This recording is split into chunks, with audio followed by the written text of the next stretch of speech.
La présentation des mécanismes de lecture-écriture de fichiers texte fait l'objet des chapitres suivants: sauvegarde et restauration de variables, et ici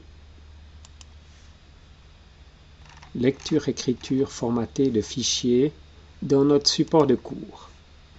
MATLAB Octave offre de nombreuses fonctions de manipulation de fichiers et il faudrait des heures pour les présenter toutes. On va se concentrer sur les plus couramment utilisées, qui se divisent en deux catégories: celles qui permettent d'avaler ou écrire d'une seule traite un fichier, et celles que l'on utilise dans une boucle pour lire ou écrire le contenu d'un fichier ligne après ligne. Le choix de la méthode se fera selon la nature des données, c'est-à-dire leur format. Commençons par un exemple simple, soit le fichier suivant, data1.txt, qui contient des données numériques délimitées par un ou plusieurs espaces. Pour le lire, dans ce cas, la fonction load que l'on a déjà présentée fera l'affaire. Donc, il suffirait de faire ceci: load de data1 et affecter cette fonction à une variable t1, et on récupère ainsi les valeurs numériques de ce fichier. Mais notez que cela ne marche que si le fichier ne contient que des valeurs numériques. Donc si je m'avise ici à remplacer ici ce nombre par du texte et que je rappelle mon expression ici, ça me retourne une erreur. De même, il est absolument indispensable qu'on ait le même nombre de valeurs dans chaque ligne. Donc si je rajoute ici une valeur, je relance ma commande, j'ai également une erreur. Maintenant, si les données sont délimitées par d'autres caractères, par exemple point-virgule ou virgule, comme dans des fichiers CSV, prenons ici ce fichier data2.txt, eh bien, on peut utiliser la fonction dlmread, qui veut dire délimiteur read, de la façon suivante: dlmread du fichier data2.txt en prenant comme délimiteur le caractère point-virgule. Et l'on voit que ça fonctionne comme il faut. Par contre, si le fichier contient un mélange de données numériques et de chaînes de caractères, cela se complique. Prenons ce fichier ici, data3.txt, avec des nombres et du texte. On peut dans ce cas utiliser la fonction textRead ainsi.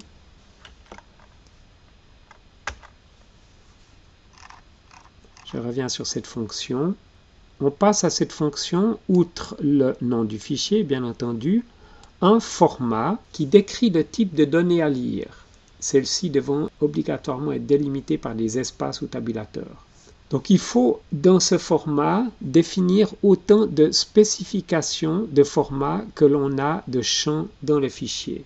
Et on va récupérer nos données sur des vecteurs colonnes qui seront de type double précision, là où on a utilisé la spécification de format %s, et des vecteurs cellulaires, là où on a utilisé la spécification de format %s. Donc on doit affecter cette fonction à autant de variables que de spécifications de format utilisées dans notre format. Donc on récupère bien ici un vecteur de nombre avec tous les numéros de clients ici, un vecteur cellulaire avec tous les noms de clients, un vecteur cellulaire avec tous les noms des articles, un vecteur de nombre à nouveau avec les quantités d'articles et un vecteur de nombre avec les prix unitaires. Mais si le format est plus complexe, par exemple si toutes les lignes ne sont pas au même format, la solution consiste généralement à lire le fichier ligne après ligne et décortiquer chaque ligne différemment selon ce qu'elle contienne. Alors pour lire un fichier ligne après ligne, comment procède-t-on? La méthode classique est la suivante, et comme elle tient sur plusieurs instructions, nous allons la programmer dans un script.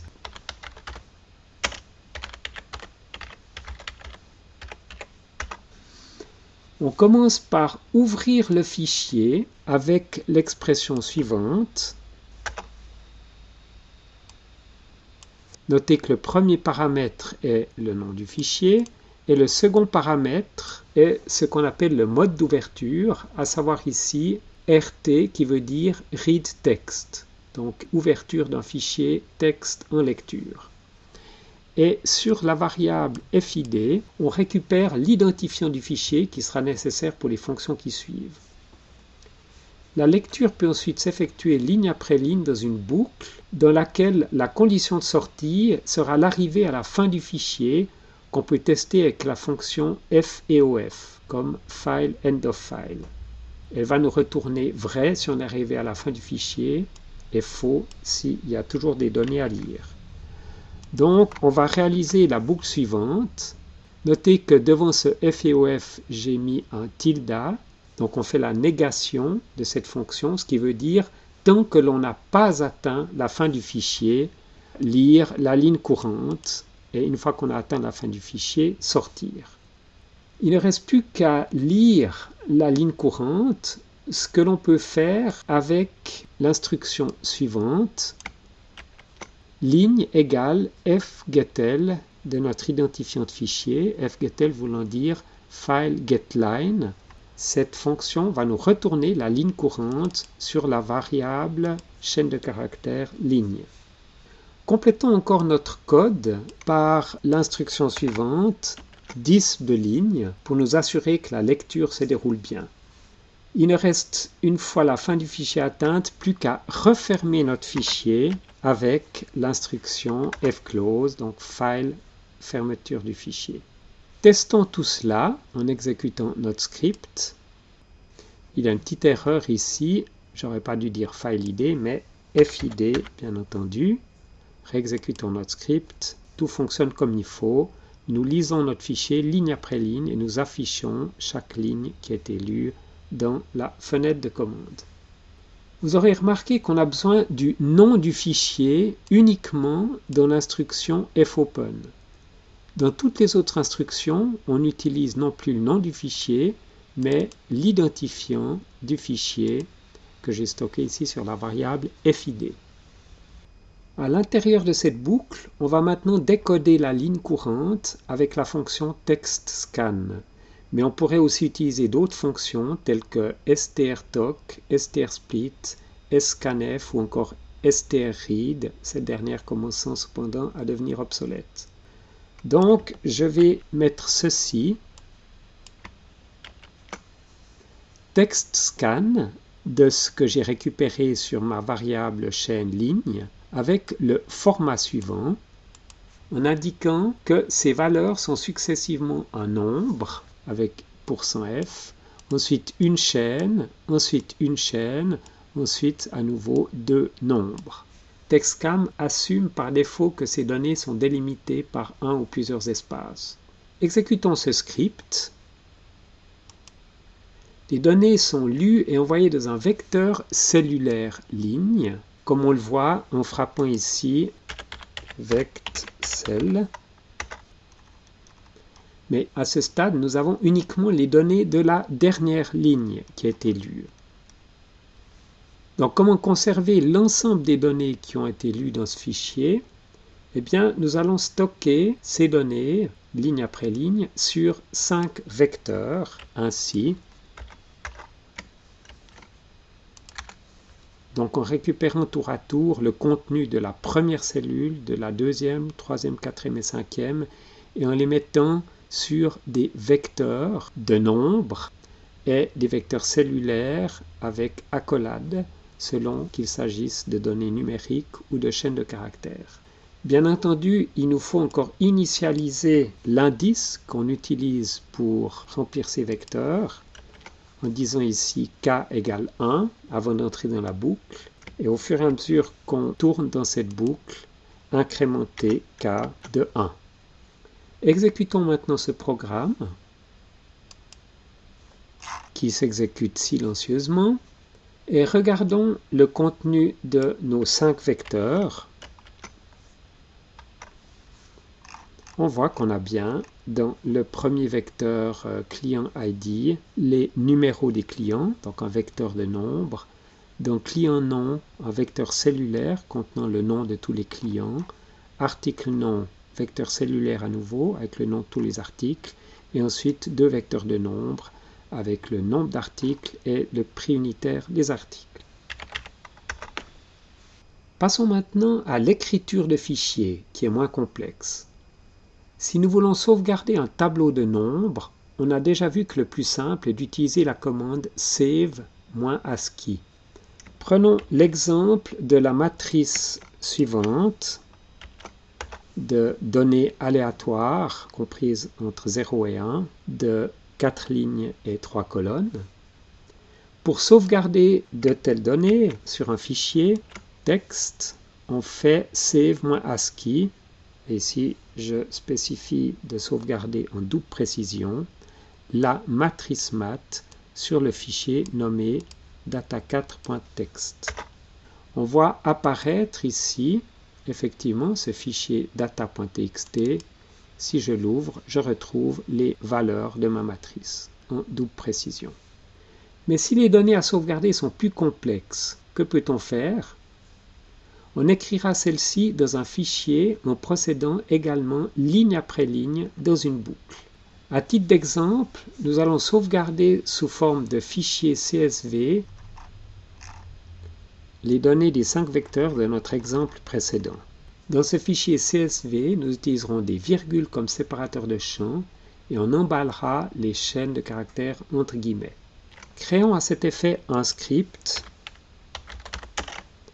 qu'on va nommer écriture d'un fichier. Il nous faut cette fois-ci ouvrir le fichier en écriture.